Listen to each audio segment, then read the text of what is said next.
ईश्वरम।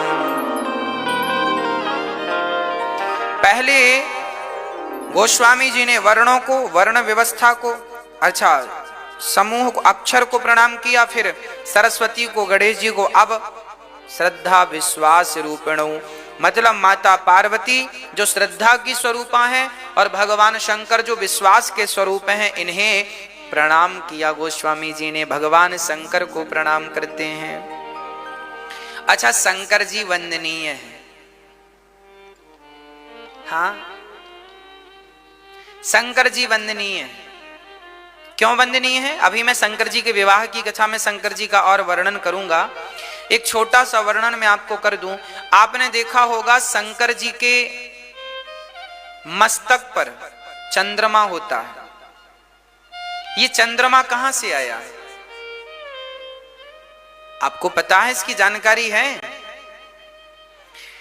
एक बार माता पार्वती ने देखा कि शंकर जी के पांव का, दाहिने पांव का अंगूठा, उस अंगूठे का जो नख है, नख नाखून बड़ा था। तो पार्वती जी ने सोचा इसे काट दूं। आप लोगों के नाखून बड़े होते हैं तो काट लेते हैं कि नहीं? हम लोग काटते रहते हैं। तो माता पार्वती ने सोचा कि चलो भगवान शंकर का ये पांव का अंगूठे का नख बड़ा है, इसे काट देते हैं। तो माता पार्वती ने उसे काटना जैसे प्रारंभ किया तो वहां से जल की धार निकलने लगी भगवान शिव के चरणों से। पार्वती जी ने देखा कि वो नख कट तो गया है पर जल की धार रुक ही नहीं रही। तब पार्वती जी ने हाथ जोड़कर भगवान शंकर से कहा, हे नाथ, ये आपकी क्या लीला है? तब भगवान शंकर ने कहा, देवी आपने मेरे नख को क्यों काट दिया? पार्वती जी बोली, बहुत बड़ा था, आपको चोट ना लग जाए, मैंने काट दिया। शंकर जी ने कहा कि जिस नख को तुमने काट दिया है वह नख मेरे से बिछड़ करके रो रहा है कि अभी तक तो मैं शंकर के चरणों में था, अब शंकर से बिछड़ करके कहां। शंकर ने उस नख से कहा कि बेटा रोना मत, तुम मुझे बड़े प्रिय हो, तुम बहुत दिनों तक मुझसे जुड़े रहे और मेरा चिंतन करते रहे। अब मैं तुम्हें अपने मस्तक पर सजाऊंगा। तो पद नख चंद्र, शंकर जी के मस्तक पर जो चांद है वो द्वितीया का चांद है। आपने नाखून, अपने पांव का नख काटोगे तो उसका आकार भी तो ऐसा ही होता है, हाँ या ना? चांद जैसा होता है ना, खड़ा करो चांद जैसा। तो शंकर जी के मस्तक पर जो चांद, चंद्रमा है, वो पद नख चंद्र है, उसे पद नख चंद्र कहते हैं। चांद का नाम क्या है उसका? पद नख चंद्र। पांव के नख का चांद है, इसलिए पद नख चंद्र कहा जाता है। द्वितीया का चांद जैसा होता है वैसे ही वो आकार है। तो शंकर जी ने उसे मस्तक पर धारण कर लिया। कोई प्रश्न करे शंकर जी चांद को क्यों मस्तक पर धारण करते हैं? क्योंकि भगवान शंकर जी का सिद्धांत है कि जो मेरा हो गया, शंकर जी का अवतार है ना, कर्पूर गौरम करुणावतारम संसार सारम भुजगेन्द्रहारम सदा वसंतम हृदयारविंदे भवम भवानी सहितम नमामि। शंकर जी कर्पूर गौरम करुणा, शंकर जी करुणा के अवतार हैं। शंकर जी इतने करुणामय हैं कि अपने नख को भी अपने से दूर करना नहीं चाहते, तो भक्त को कैसे दूर कर देंगे? ये शंकर जी की करुणा का प्रमाण पत्र है। जब वो, अच्छा ये बताओ, आपने भी कितने बार अपने नख काटे होंगे, तो क्या आपने संभाल के रखा है? तिजोरी में रखा है, फ्रिज में रखा है, कहाँ है? फेंक दिए कि नहीं? पर शंकर जी तो अपने पांव का नख भी फेंकना नहीं चाहते। शंकर जी कहते हैं जो मुझसे एक बार जुड़ गया मैं उसे अपने से दूर करना नहीं चाहता, वो नख ही क्यों ना हो।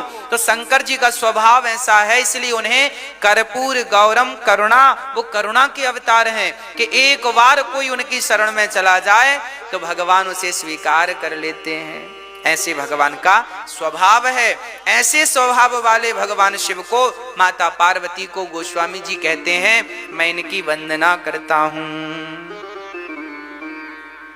अब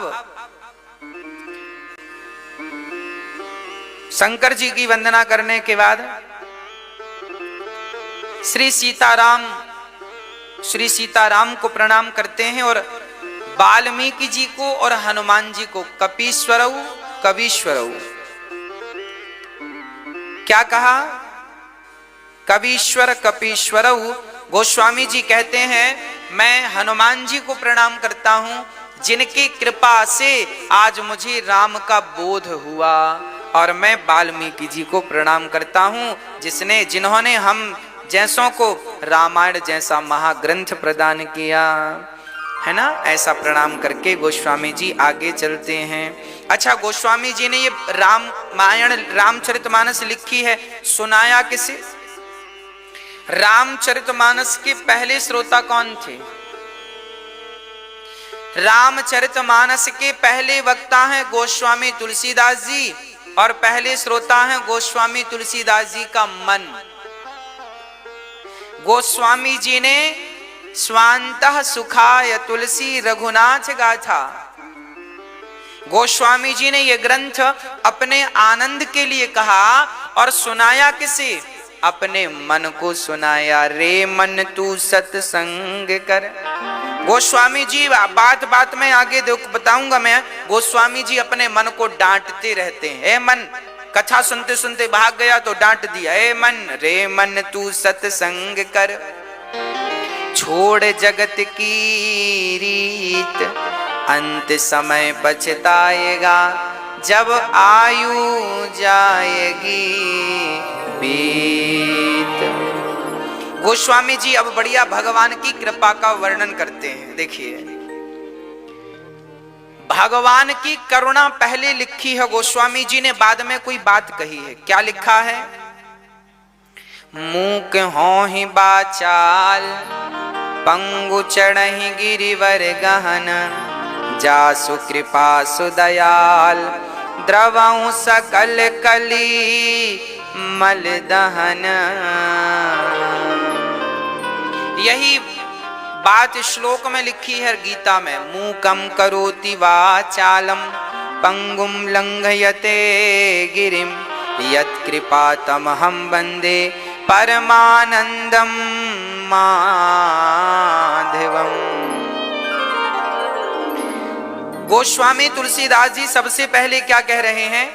यह कह रहे हैं कि देखो भगवान की कृपा ऐसी है कि मूकम करोति वाचालम, भगवान राम ऐसे हैं, माता सीता ऐसी है, राम की कृपा ऐसी है कि यदि वो कृपा कर दें तो मूकम करोति वाचालम, गूंगा भी बोलने लगता है। आपको पता है एक बार संत ज्ञानेश्वर जी ने, संत ज्ञानेश्वर का अपमान कर दिया बड़े बड़े विद्वानों ने। बोले तुम्हारे पिता का पता नहीं है इसलिए हम तुम्हें वेद नहीं पढ़ाएंगे। तब उन्होंने भैंसे के ऊपर, भैंस नहीं भैंसा, भैंसे के ऊपर हाथ रख दिया तो भैंसे ने गायत्री मंत्र का उच्चारण कर दिया, उन्होंने वेद मंत्र उच्चारण कर दिए।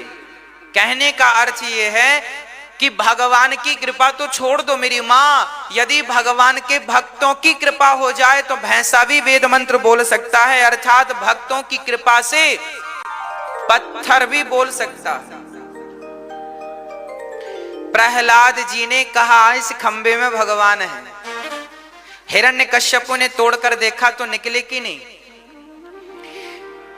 कहने का अर्थ यह है मूकम करोति वाचालम, भगवान की कृपा हो तो गूंगा भी बोलता है। भाई खंबा तो गूंगा ही था ना, खंबा थोड़ी जड़ वस्तु है ना खंबा, पर जब भक्त ने अनुग्रह कर दिया, भक्त ने विश्वास से उंगली बढ़ा दी तो उस भक्त के विश्वास से भगवान प्रकट हो गए। मतलब भगवान ऐसे हैं भगवान की करुणा ऐसी है कि उनकी करुणा से गूंगा भी बोलने लगता है। भगवान की तो छोड़ दो, भगवान के भक्त की बड़ी महिमा है, भगवान की तो अब लिखी ही है। एक संत ज्ञानेश्वर जी ने ये बात जो हम कह रहे हैं, ये श्री नाभादास जी महाराज अपने दिव्य ग्रंथ में भक्तमाल में लिखते हैं, मूकम करोति वाचालम पंगुम लंघयते गिरिम। भगवान की कृपा ऐसी है कि गूंगा भी बोलता है और लंगड़ा भी पहाड़ लांघ जाता है। या तो भगवान चाहे तो बताओ क्या नहीं हो सकता। इसलिए हमें दुनिया पर विश्वास ना करके 100% विश्वास अपने भगवान राम पर, माता सीता पर, अपने बांके बिहारी पर अपना विश्वास करना चाहिए, समर्पण करना चाहिए। प्रभु मेरे तो आप हैं और मैं कुछ नहीं जानता। गोस्वामी जी इनकी कृपा को प्रणाम करते हैं। हे रघुनंदन, आपकी कृपा से गूंगा बोलने लगता है, लंगड़ा पहाड़ लांघ जाता है, और ऐसे भगवान जो गूंगे को पंचम स्वर से बुलाते हो, ऐसे भगवान को हम नमस्कार करते हैं। ये जो दोहा है ना, ये सोरठा है। ये जो सोरठा है ये हम पर भी ठीक बैठता है। इसमें लिखा है मूकम करोति वाचालम, गूंगा भी बोलता है। तो हम अपने आप से कहते हैं हम गूंगा ही तो हैं, हम गूंगे ही तो हैं। यदि हम बोल रहे हैं तो अपने बल से नहीं, अपने रघुनाथ के बल से बोल रहे हैं। हम तो गूंगे हैं। जैसे शंख बजता तो है पर अपने से थोड़ी बजने लगता, जब तक उसे कोई बजाए ना। हम तो उस गूंगे शंख की तरह है। वो तो भगवान फूंक भरते हैं तो हम बज उठते हैं, बाकी हम तो शंख ही है। भागवत कहनी हो तो भगवान श्री कृष्ण हवा भर देते हैं, और राम कथा कहनी हो तो भगवान, जैसे आप शंख बजाने के पहले अपने मुंह में ढेर सारी हवा भर लेते हैं ना, और हवा भर के फूंक देते हैं तो शंख बज उठता है, उसी प्रकार हम शंख हैं। राम ने फूंक लगाई तो राम कथा आपने सुन ली, कृष्ण ने फूंक लगाई तो कृष्ण कथा आपने सुन ली। हम तो शंख हैं, ना हमारा बल है ना हमारा परिश्रम है, तो हम तो गूंगे हैं और भगवान की कृपा से बोल रहे हैं। मूकम करोति वाचालम पंगुम लंघयते गिरिम। लंगड़ा पहाड़ लांघ जाता है। अरे हम लंगड़े ही तो हैं। हम बताए थे ना, हम 20 फीट ऊपर से गिर गए थे छत से, कोलू टूट गया था। आज आपके मध्य खड़े हैं तो भगवत कृपा से ही खड़े हैं। मतलब मूकम करोति वाचालम पंगुम लंघयते गिरिम। लंगड़ा भी पहाड़ लांघ जाता है। उसका उदाहरण हम स्वयं हैं। हमें इस बात का अच्छे से ज्ञान है कि भगवान कृपा करें। डॉक्टर ने कहा था कि आप अब कभी बढ़िया से चल नहीं पाएंगे, चलेंगे तो लंगड़ाते एक पांव छोटा हो जाएगा, पर अब तो डॉक्टर साहब के सामने कबड्डी खेल लेते हैं, है ना। कहने का अर्थ यह है कि भगवत कृपा हो तो लंगड़ा भी पहाड़ लांघ जाता है। अब गोस्वामी तुलसीदास जी वंदना करते हैं। सबसे पहले गुरु जी की वंदना, जिनकी कृपा से उन्हें सब कुछ मिला। बंदऊं गुरु पद पदों में परागा, सुरुचि सुवास सरस अनुराग। बंदाऊं गुरु पद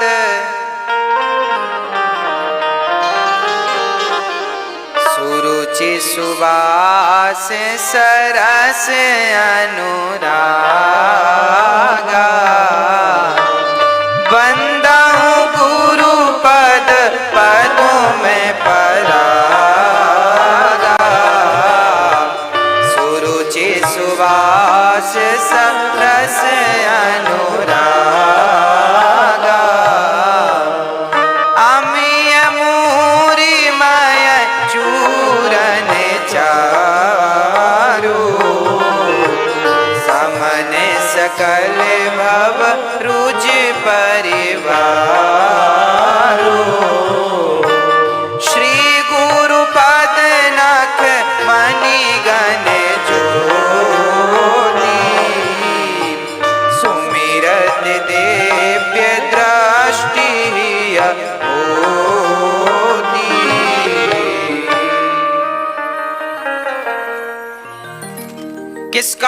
किसको वंदना करते हैं गोस्वामी जी? बंदऊ गुरु पद पदुम परागा, गुरु जी के चरणों की रज की वंदना करते। जब तक गुरु कृपा नहीं होती ना, तब तक भगवत कृपा संभव नहीं है। इसलिए पहले किसकी कृपा होनी चाहिए? गुरु की कृपा। आज हमसे बोलना आता है तो किसकी कृपा से? गुरु की कृपा से। तो गुरु बहुत जरूरी है। गुरु ना होते तो शायद हम आपके बीच में कैसे होते, ना होते। गुरु वो जौहरी है जो हीरा बना देता है। उसके बाद गोस्वामी जी ने प्रणाम किया। बंदाऊं प्रथम महीसुर चरना, मोह जनित संशय सब हरना। बंदाऊं प्रथम महीसुर चरना। मही के देवता, मही मतलब पृथ्वी, पृथ्वी के देवता कौन है? ब्राह्मण। गोस्वामी तुलसीदास जी ब्राह्मण चरणों की वंदना। वृंदऊ प्रथम महीसुर चरना, मोह जनित संशय सब हरना। ब्राह्मणों की वंदना करते हैं। अच्छा, ब्राह्मणों की वंदना गोस्वामी जी ने क्यों की? कारण है। आप लोगों को कोई वेद पुराण की बातें समझनी हो तो कौन समझाएगा? ब्राह्मण समझाएगा। सत्यनारायण भगवान की कथा करवानी हो, बेटी का विवाह करवाना हो, घर में कोई चल बसे तो उसकी क्रियाकर्म करवानी हो, घर में कोई पैदा हो जाए उसकी, मतलब एक ब्राह्मण ही ऐसा है जो ये चाहता है कि आपके घर में कोई उत्सव होए तो हमें अवसर मिले। भाई ब्राह्मण चाहता है कि आपके घर सब खुशियां आए, तो सत्यनारायण भगवान की आप कथा सुनो, कथा सुनेंगे तो हमें दक्षिणा मिल जाएगी, है ना। आप ब्राह्मण चाहते हैं कि आपके घर बेटी का विवाह हो ताकि बेटी के विवाह में हमें कुछ मिले, है ना। अच्छा, ब्राह्मण ही एक ऐसा है जो सदा यह चाहता है कि आपका कल्याण हो, आपका कल्याण हो। इसलिए ब्राह्मण प्रथम वंदनीय इसलिए है क्योंकि वैद्य चाहता है कि कोई रोगी होए तो हम उसका इलाज करें। कोई ये चाहता है किसी का केस बिगड़े तो हम केस लड़ें। मतलब दुनिया ये चाहती है कि आपका कुछ बिगड़े तो उन्हें पैसा मिले, पर ब्राह्मण एक ऐसा है जो ये चाहता है कि आपके घर कुछ उत्सव हो तो हमें बुलाया जाए, फिर हम जाएं और हमें दक्षिणा प्राप्त हो। सबका हित चाहने वाले से गोस्वामी जी ने उन्हें पहले स्थान पर रखा और कहा, बंदऊ प्रथम महीसुर चरना, मोह जनित संशय सब हरना। एक ब्राह्मण ही ऐसा है जो इतना सा खाता है और इतना सारा आशीर्वाद दे देता। धनम धान्यम बहुपुत्र लाभम, बहुपुत्र लाभम धनम धान्यम। भगवान ब्राह्मण कहता है कि आप इतना सा उसे खिलाओगे तो बढ़िया आशीर्वाद क्या देगा? बहुत धन दे भगवान आपको, धन धान से घर भर दे, और बेटा बेटी घर में खूब होए, खूब गड़ी घर में उत्सव हो, आनंद हो, मंगल हो, बढ़िया है। तो आशीर्वाद देने वाले ब्राह्मण हैं, इसलिए उन्हें प्रणाम गोस्वामी जी ने किया। उसके बाद गोस्वामी तुलसीदास जी ने प्रणाम किया वाल्मीकि जी को, सबको प्रणाम किया। और गोस्वामी जी कहते हैं कि सत्संग करने वाले ही इस कथा रामचरितमानस को श्रवण कर पाएंगे। गोस्वामी जी लिख रहे हैं, बिनु सत्संग विवेक न होई, राम कृपा बिनु सुलभ न सोई, बिनु सत्संग विवेक न होई,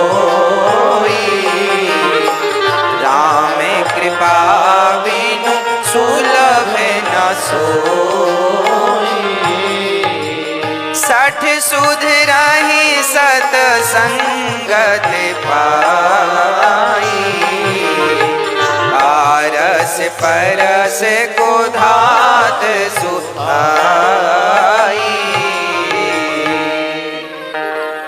गोस्वामी जी लिख रहे हैं, बिनु सत्संग विवेक न होई।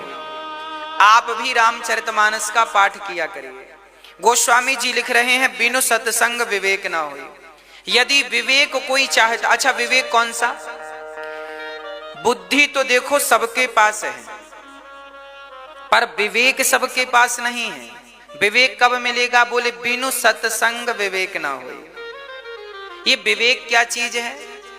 बोले देखो, ये मेरी मां है, मैं इसे मां के रूप में देखता हूं, ये तो बुद्धि है। यदि मैं आपको मां के रूप में, बेटी और बहन के रूप में देखता हूं तो मैं बुद्धिमान हूं, परंतु ये मेरी मां नहीं, मां के रूप में भगवान है। जो व्यक्ति मां के स्थान पर भगवान का भाव रखे वह विवेकशील पुरुष माना जाएगा, वह विवेकशील स्त्री मानी जाएगी। आपकी सास है, ऐसा जानने और मानने वाला तो बुद्धिमान है, पर ये व्यक्ति भगवान है। सर्वम खलविदम ब्रह्म, सब में ईश्वर है, ये बुद्धि रखने वाले को विवेकशील कहते हैं। और विवेक कैसे उत्पन्न होता है? तो आगे लिखा है, बिनु सत्संग विवेक न होई। इसलिए सत्संग करते करते करते करते करते करते विवेक जागता है, फिर धीरे धीरे आपके भीतर के सारे बुराइयां समाप्त होती हैं और एक दिव्य दृष्टि प्राप्त होती है, जिस दृष्टि से परमात्मा सर्वव्यापक कण कण में नजर आने लग जाता है। ये तो भगवत कृपा से ही संभव है ना। अब सुनो गोस्वामी जी क्या लिखे हैं, सठ सुधरहि सत्संगति पाई। सठ से सठ भी सत्संग पाकर सुधर जाता है। सठ सुधरहि सत्संगत पाई। ये सठ क्या है? जो व्यक्ति चोरी करता है, उस चोर से कहो क्यों चोरी करने से क्या होगा जानते हो? वो कहता है नहीं जानते। तो जो व्यक्ति चोरी करता है और चोरी करने का फल क्या है, उसे कौन सा नरक मिलेगा, उसका दंड क्या, वो नहीं जानता। मतलब जो अज्ञानी है उसे सठ कहते हैं। मैं झूठ बोल रहा हूं पर मुझे पता ही नहीं कि झूठ बोलने का फल क्या है ना। जो व्यक्ति भोला है, भोला भाला, चोरी कर रहा है, उसे पता ही नहीं कि चोरी करने से क्या होता, इसे सठ कहते हैं। ऐसे लोगों को यदि सत्संग मिल जाए, एक बार इसकी चर्चा मुझे याद आ गई, जरा सुनिएगा। एक गुरुजी कथा में सुना रहे थे कि भगवान श्री कृष्ण जब गैया चराने गए तो मां यशोदा ने कान में, एक चोर एक दिन कथा सुनने आया, आज उसे कुछ मिला नहीं तो उसको लगा चलो आज कथा ही सुन लें। गांव में गुरुजी आए थे और कथा सुना रहे थे, तो गुरुजी ने कथा सुनाई। तो कथा में भगवान की गैया चराने की लीला का गुरुजी वर्णन कर रहे थे। गुरुजी ने कहा, आज माने भगवान श्याम सुंदर के गले में हीरे मोती की माला पहनाए 10, कान में बढ़िया